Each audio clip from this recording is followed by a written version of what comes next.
ito nga mga batang helmet. Ang eepalan muna natin ngayon, itong dalawang vice president.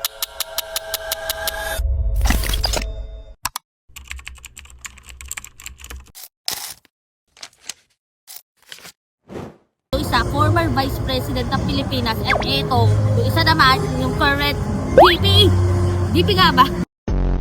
Pilipinas. So, naglabas naman din ng pahayag si Mayor Leni Robredo hinggil nga doon sa mga nangyayari nga sa Middle East. Diba nga, pinaplano na nila kung paano yung gagawin na repatriation or paano yung pakikipag-ugnayan nila sa national para sa mga nagawin nyo na kailangan ilikas, diba? And ina-anticipate niya yung pwedeng maging problema.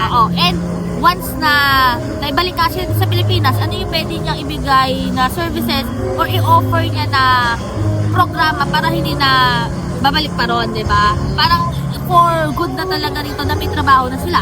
Pero ito nga, ito naman si Madam Sara Duterte, sabi nga niya, inanunsyo niya, Video Gapper, na ganun lang naman daw kadali ang magpalipad or magpapunta ng eroplano, gaya daw yung ginawa niya during the COVID era.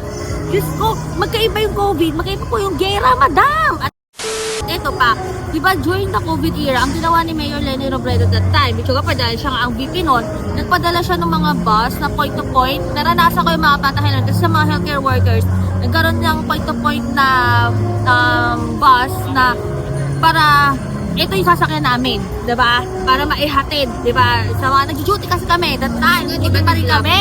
Oo, dahil nag-lockdown.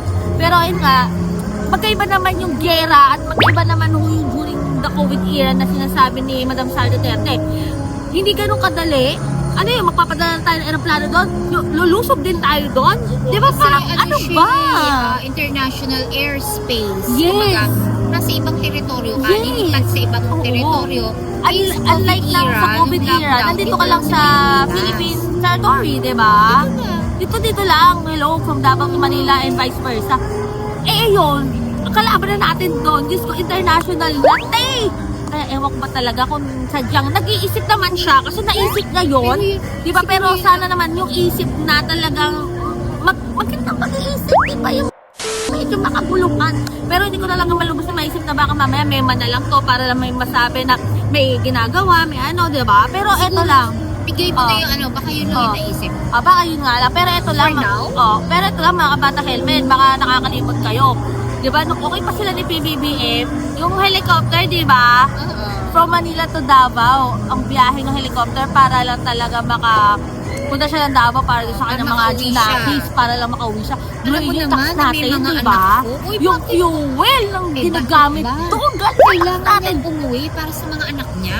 O sige, Bigyan mo na. teka lang, sino bayad nun? Tayo yun, tax natin yun. Pero ayun, mga kabata may helmet. fuel. Diyos ko, mahal like syempre, no, weekly, gano'n ang pag-uwi mo. Pero ito nga, mga bata helmet, comment nyo na lang kung ano masasabi nyo. Pero ang masasabi ko lang talaga dyan, makikita nyo at nasasalamin dyan kung talaga bang nag-iisip ang isang public servant, nag-iisip ng tama. Hindi yung may tama.